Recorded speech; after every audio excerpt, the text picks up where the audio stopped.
Welcome to the Fantasy Football Forge. My name is Steve, and today we are going to get into the AFC South, the NFC South as far as player grades, team grades from the 2023 NFL Draft. Just one thing right off the bat here, grades are kind of a stupid thing. Unfortunately, they're also really the best semi-short form way to talk about the draft and how you think teams did. Obviously, we won't know how well these teams did until years down the road. And additionally, a team could make an excellent pick and the guy could have a career-ending injury day one. I hope you have enjoyed my draft content throughout this entire draft season. It's been a joy, and I really appreciate all the new subscribers. And I hope you stick around if you're not into fantasy football.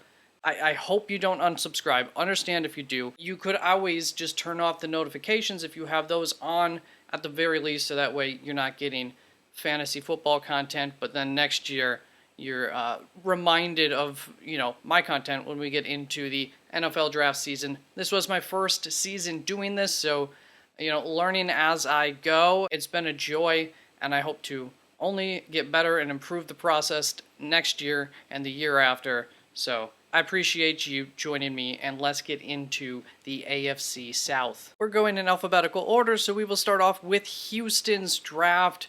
They had needs of quarterback, defensive line, wide receiver, center, interior offensive line. 9 picks in total. I thought they had a good draft here. You got CJ Stroud, so right off the bat, get your quarterback of the future. So that's great. I have some concerns about him, but all is good there. Then, of course, we have the Will Anderson Jr. trade. Enough has been said about the merits of that trade, how good of a deal it was or wasn't.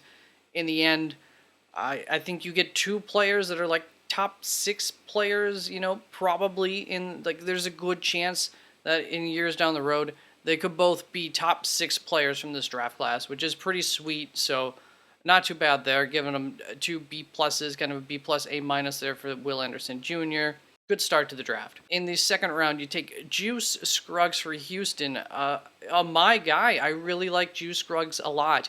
I've mocked Houston, I think trading up to get him in the 3rd or 4th round, and called it a reach there. So obviously I do think that this is probably a reach, but hey, I think you got a good player out of it, so that's great. That's, part of the reason here for the C+. But it was a big reach according to my board, and all these grades were relative to my board. I felt that was the best way to objectively do this, was to just kind of look at value for the most part. That's heavily went into it. Then after that, you got wide receiver Nathaniel Dell. Another wide receiver I'm quite sure I have mocked to Houston once or twice. Definitely the type of wide receiver that I thought that they should go for in this draft. Something that I thought they were missing was that deep threat. So I like that, helping your quarterback, offensive line, helping the quarterback there. Center, interior offensive line were the needs. And so just to hop around a little bit here in the 6th round, they also took center Jarrett Patterson. So like that, you're doubling up on these guys who are going to be able to help on the interior. Whoever's your center, whoever might be able to pitch in at guard or be a starter there. I don't know exactly what the plan is, and I don't know that they know how that's going to end up. But good picks. Jarrett Patterson thought was a great value. As far as Nathaniel Dell goes, not my favorite wide receiver. I have a lot of concerns about it, but I thought that the value was decent where he got drafted. Just thought there were some better options on the board at that time. Edge rusher Dylan Horton, C plus B minus grade there. Didn't love it, don't hate it, get it. And I like that we're addressing the trenches here pretty heavily as well early on. Addressing the front 7 on defense here with Henry 2020. A minus A grade, thought that was a good value. This wasn't a great linebacker class, but I like it, and hopefully it'll end up working out. I'm going to hop over, I already talked about Jarrett Patterson, down to wide receiver Xavier Hutchinson, gave that an A+, thought that was quite potentially will be a steal. Getting another wide receiver in here, you have to like that, helping out the quarterback. And we're going to finish this off with another really good draft grade here in Brandon Hill at safety to help this defense out. And you'll see, I really felt that from pick the 5th round here on, they kind of turned on the value picks, whereas prior to that in this draft, I wasn't really seeing the value so much, or there were guys that I would have taken ahead of them and whatnot. But all in all, I think Houston got a lot of good names here, finished the draft strong, and you have hopefully your linchpins on both sides of the ball. So really good draft here from Houston. Thought it could have looked better than this. Thought they could have played the board better than this. But B plus, I like the draft quite a bit here for Houston. Then we have Indianapolis's draft, and your vision is not going blurry or anything. That A is speeding across the screen here. Yes, gave the Colts an A. Really love their draft. They honestly, I think, somebody in the Colts staff took my work and took my board and took my guys and just drafted them. Anthony Richardson, my guy. Love it. Didn't think they would go that route, and I do think that there is added risk because they're probably going to have to get Anthony Richardson out on the field here year one. And so you want to make sure that you don't create any kind of bad tendencies with him to ruin him down the road. So hopefully everything works out there. Let's just keep going here. Julius Brents, my guy. Josh Downs, my guy.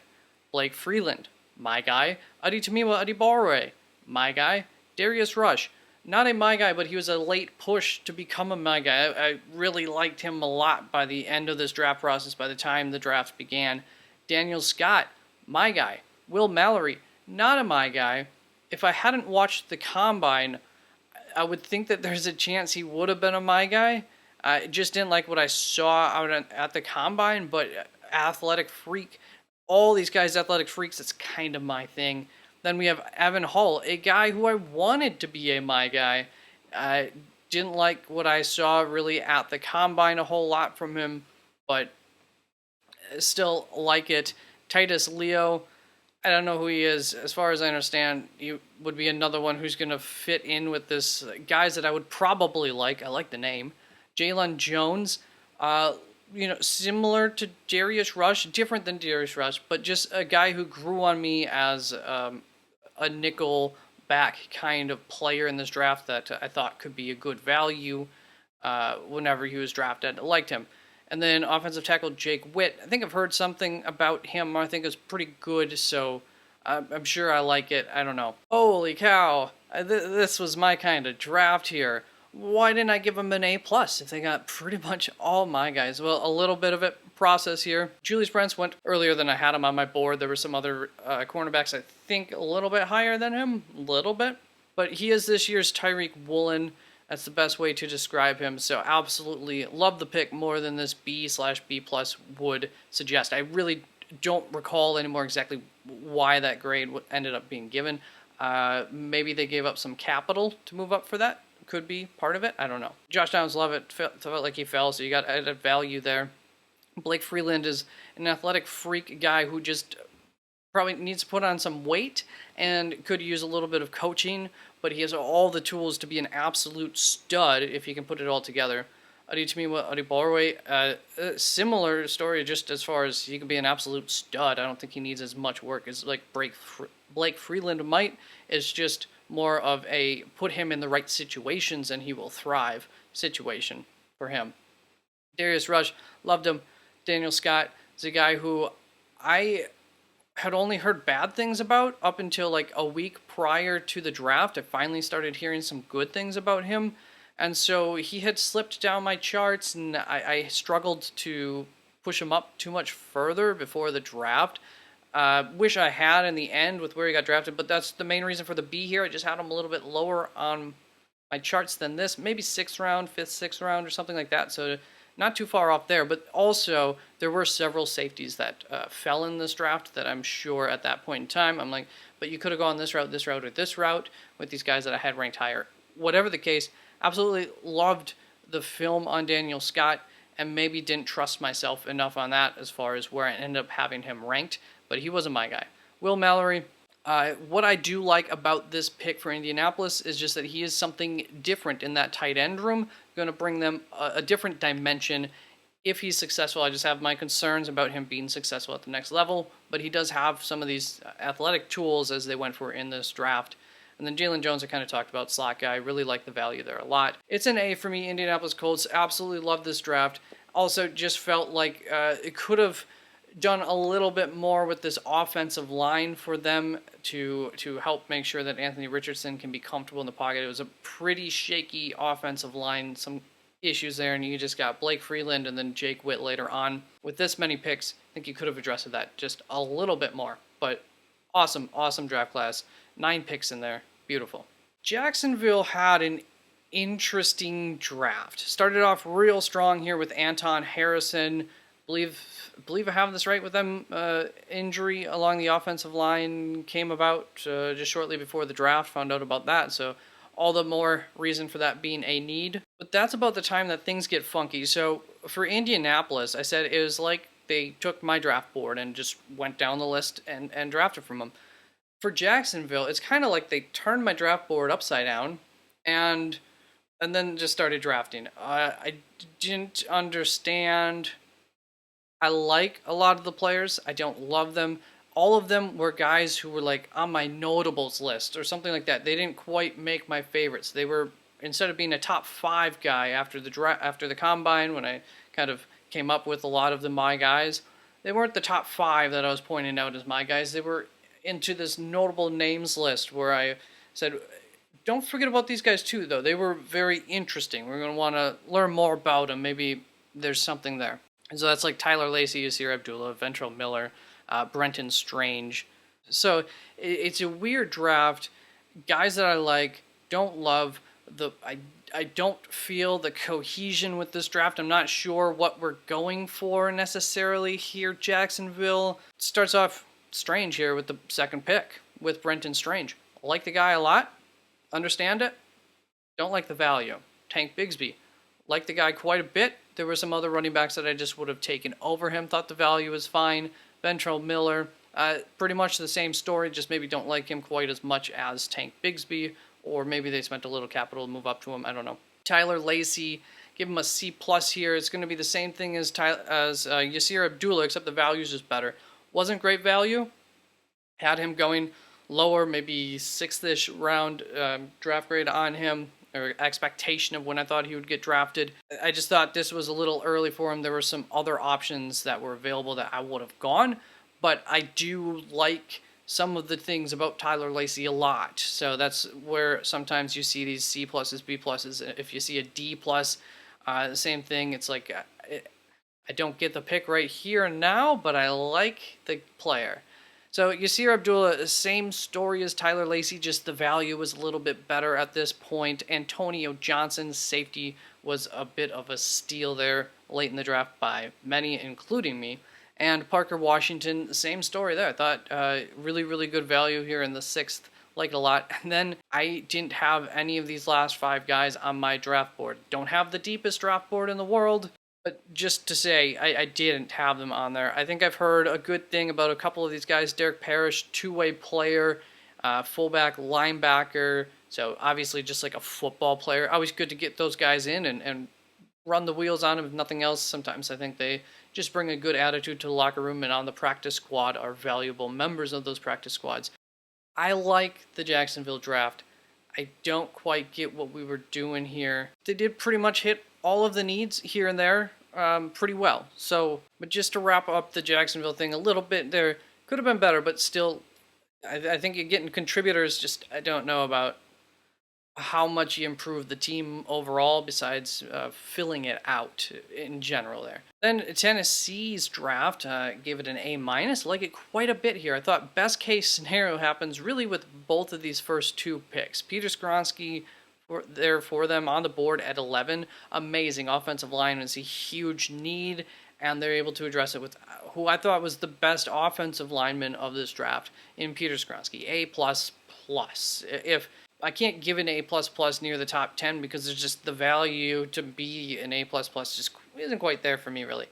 But then with the second round, you get Will Levis, and that's just amazing. You get your quarterback and you get the best offensive lineman in the draft to help make him feel a little bit more comfortable. Quarterback of the future, he's going to get a year here, I'm sure, or at least until he's ready this season to get out onto the field to get comfortable. And I love it. Then we attacked the O-line here again, and Jalen Duncan later gave that an A+ because I thought that was a wonderful value. I was a little bit higher on him than some others, but I think here, regardless of what you thought of Jalen Duncan, worst case scenario, you probably think that they got him at value here. So it's a good pick no matter what. Then in the third round, going back to the running back, Tyjae Spears, like that pick a lot for them. Really good running back. Not quite my guy, but another like Tank Bigsby. He's on the same level as Tank, just kind of borderline my guy-ish. Like him quite a bit. Then in the fifth round, took Josh Weil, tight end. I get it. I get the fit for Tennessee. I like that. That's probably why I didn't give it like an F. It was too early for me for Josh Weil, that's all. But I did want the Titans to take a tight end, so I like that about the pick. And then in the seventh round, took Colton Dowell, got a wide receiver.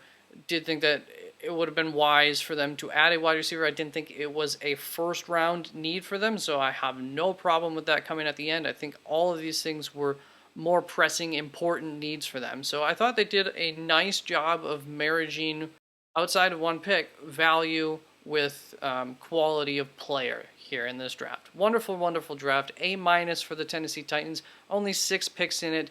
A guy who I'm not too sure about in Colton Dowell and Josh Weil, just too early for me. But other than that, 4 great picks. You can come out of this with 4 great picks. You're doing all right, and you've set yourselves up for the future there. And you didn't even have to do it in the first round. Wonderful, wonderful Tennessee.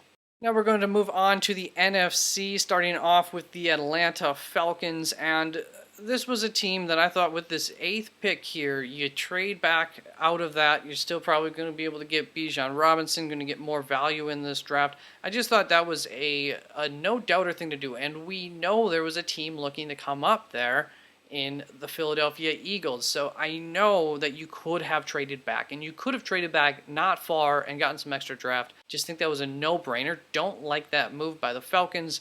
Love the player. Bijan Robinson, awesome player. And good team for him to go to with the Falcons. Didn't really think that they need a running back, but the gap between Tyler Algier and Bijan Robinson is probably massive enough that it's okay. You know, I'm fine with it. And they're going to be a running team, so nothing wrong with having more than one there. It works. Then in the second round, took offensive line. Like that. So you got Matthew Bergeron at value. Nothing wrong with the pick. Just some other options that I would have gone with there in the second pick. And the third pick of the draft, Zach Harrison, A-. Cornerback Clark Phillips the third in the fourth round, A-. Thought those were good values, like the players. I think in each case there was just a guy or two that I would have taken over them, but great picks. Then in the seventh round, safety DeMarco Helms. I'm not too sure about him, not on my draft board. And then also a pick later, offensive guard Javon Gwynn was a my guy or a close to my guy. We're going to call him a my guy regardless. Really liked a lot about his profile. Gave that an A- as well. I think got him at value for me, but a player that I really liked quite a bit. So all in all, good draft by the Falcons. Would have done things a little bit differently. You know, they really have needs everywhere, so would have liked to just see some more picks come off of the board for them ultimately. But solid draft, addressed the trenches, and got a couple of skill players to help out. Well, really one there in Bijan Robinson. So good draft there for the Falcons. Let's move on to Carolina, who drafted Bryce Young first overall in this draft class. A- on that. Just really came down to the capital spent in order to come up to get Bryce Young, as far as that being an A-, but you did what you should have done. So good job there. Then in the second round, wide receiver Jonathan Mingo. C- grade here. Didn't have him that high up in my draft board, and I refused to listen to what I thought might be late smoke on Jonathan Mingo. Turned out not to be, with where he got drafted at least. But there was a lot of smaller wide receivers. There weren't a lot of big and good wide receivers in this draft. And I think Jonathan Mingo was the best of like 4 big wide receivers that kind of could have been taken late in this draft. I know Bryce Ford Wheaton fell out of the draft for some weird choices that he made in terms of this whole draft process. And then Elijah Higgins is actually going to be converted to tight end. And there's one other guy I don't think went drafted. So of these like big wide receivers, Jonathan Mingo was the best of them. And I just think this is an overdraft. Concerned about the return on the investment of an early second round pick for him is all. But I like getting a wide receiver for your quarterback. They needed to do that here in this draft, so that's good. Only 5 picks, 2 is going to hurt him a little bit in this draft. And then at the third pick of the draft, this really hurts him. DJ Johnson in the third round. Don't understand it one bit. D+, because there was something about it that, like, if I recall, there was a scarcity on, like, the role that DJ Johnson would play. Other guys that would do the same thing. There were probably 1 or 2 others above him that I would have taken over him. But I think I felt like even though this was a massive reach, that I understood it. And so I think that's where the plus came from here. Then in the 4th round, Chandler Zavala, excellent pick there, and you're helping the offensive line all the better. Perfect, that's a need. And then you get Jamie Robinson here, safety. In the 5th round, he fell quite a bit, in my opinion. A+. I was ready to not give him a great grade. Thought he would go too high, but instead he went below the value where I thought he would go. So, really good draft here by the Panthers as well. Then New Orleans draft happened and started off really good, I thought. At pick 30, Brian Brzee, A+. Thought this was a need for them. Thought he was probably, if nothing else, I would have thought Joey Porter would have been higher on my big board than him, but not too many players that'd be higher on the big board. And when you talk about matching need with value, I thought this did it perfectly. So love that. Also felt like they needed to address the trenches with more than just on the defensive side of the ball, with more than just one guy, and they did get Isaiah Foskey then in the 2nd round. C+ grade on that. I like the player. I don't like when he got drafted, and I don't like the fact that there were some other guys I would have taken over him at that point.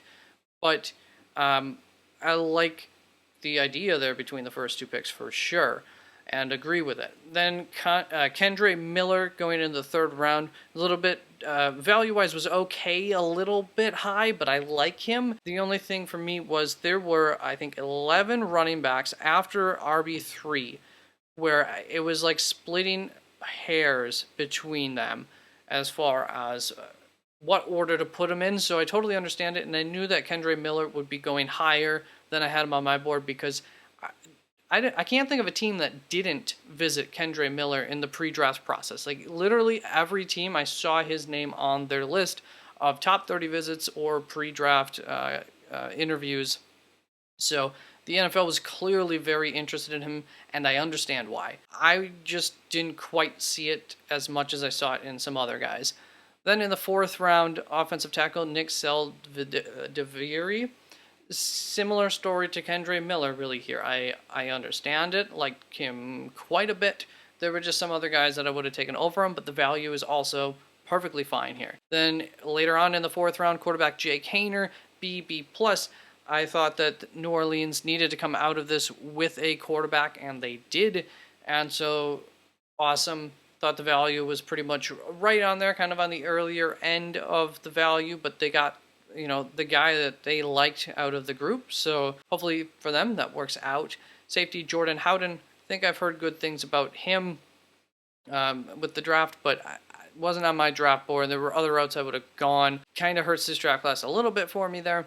And then in the 6th round, you finished it off with some champagne with A.T. Perry. Love that in the 6th round. Thought that was a great value. Almost certainly had him a little bit too high on my board, I guess. But regardless, I think it's a really good opportunity here for New Orleans to potentially improve that wide receiver core by a lot with a late pick. Overall, I gave them a small B. I gave the Bears a big B in the NFC AFC North video. We're going to give New Orleans a small B. I couldn't quite get myself to give them a B- because I like a lot of the players, but started strong, finished strong. In the middle, it kind of was a little weak for me here. But I like player.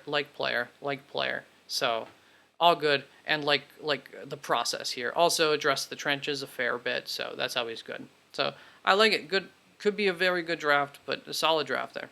And then to wrap up this video, we're going to talk about the Tampa Bay Buccaneers draft. And I'm not sure of the grade still, even though I already have it as an in-between, a tweener grade here. But the first pick of the draft for them was Kalijah Cansey. Give that a B+/A-. This is one of the few that I came back and kind of altered, because the one thing about Kalijah Cansey that I wanted to see was for him to go to a team that had some beef up front, some big guys that he could be next to. Didn't want him to go to like a 3-4 defense with small dudes and have to man the tackle spot on his own. Didn't think that was going to be setting him up for success. So I think he's been set up for success here. A couple of things: wanted to see Tampa Bay trade out of pick 19. We all know it was a hard draft to be trading out of around this area of the draft. So might not have even been a possibility. I just felt it was a little early for me for Kalijah Cansey, and he's a boom or bust prospect. That's where we get the B+/A-. Definitely could pay off and be a great pick for him. Then in the second round, offensive lineman Cody Mauch. Like the player, don't like when they took him. Thought this was a little bit too high. C+/B- grade on that. Then Yaya Diaby here in the third round. Like the player, thought they popped off on that a little too early. In the fifth round here, Servassier Dennis. Definitely a linebacker who had some hype. A lot of people like. Interesting prospect. Thought very interesting. B- grade there. Same story as Yaya Diaby. Just too early for the guy. Then in the fifth round, tight end Payne Durham. Thought the value was there, and I absolutely love Payne Durham. A little quick story time. Payne Durham is going to have a career in the NFL, whether it is as a trainer, as a coach on the sidelines, as a a positional coach, or as a player, as a tight end. I'm not 100% sure how great he'll be of a tight end in the league. I think he'll get every opportunity to be a contributor, and that's what he is. And I think he'll succeed, but if he doesn't, or whenever he decides to hang up his helmet, he is going to be on the sidelines for sure. At the draft, he was absolutely a part of the process. He was the first or second guy to go up and do each and every drill. Whenever the group met with the coaches to be told what they're going to be doing in the next drill, he was right up front and just totally 100% involved. I just, the coach part of me, like the Dan Campbell part of my heart, just fell in love with him for that. And happy to see him. I thought maybe he wouldn't quite go this high in the draft. Absolutely awesome to see him go here. And I think the Buccaneers got themselves a good asset for the company, if nothing else, here in the fifth round. Then Josh Hayes, not on my draft board. There were a lot of cornerbacks that still were, so I'm going to hold that up against them a little bit. Wide receiver Trey Palmer, also in the sixth round, loved it. I don't want to go as far as calling it a steal, but I really, really like it, and I think that good planning for them to get wide receiver in there. They're going to end up needing to replace some wide receivers by the time that they're, I think, probably relevant again. I don't think that's happening immediately this year, but whatever the case, good pick. And then edge rusher Jose Ramirez to finish off the draft. Solid pick. Nothing wrong with it. There are things to like about him, as there are with everybody that I'm familiar with in this draft. It's a little bit of a boomer bust-ish draft for me. I thought they just went a little bit early at a lot of times. I don't know. They had a lot of holes to fill, and I think that that's what these guys kind of are come in and just help us from being bad. So I like that. I gave it a B+/A-. So that is it for the AFC and the NFC South. And who won here? Looks like the AFC has edged out the NFC just a little bit, even with the Jacksonville C+ here overall between these two divisions. So thank you very much for watching. Like, subscribe, do whichever, comment, and let me know what you thought of these drafts, what you agree with, disagree with. Thank you very much. Take care.